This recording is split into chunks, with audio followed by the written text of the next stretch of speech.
My boss forced me to work through a natural disaster, so I bankrupted his business. R/malicious compliance. I never thought my job would put my life at risk. Sure, I worked for a terrible boss, but I always figured his greed had limits. Turns out, I was dead wrong. And in the end, his own arrogance cost him everything. The setup. I 28M worked at a chain retail store in a coastal city notorious for hurricanes.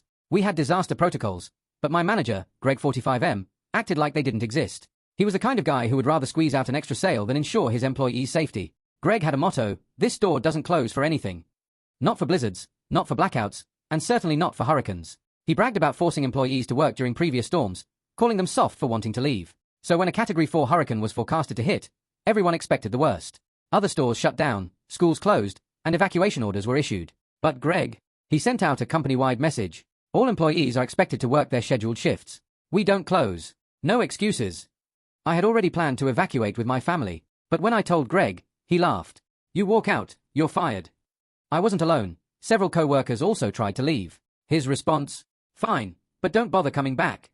People were terrified, but some stayed out of fear of losing their jobs. And that's when I decided, if Greg wanted a storm, I'd bring one straight to him.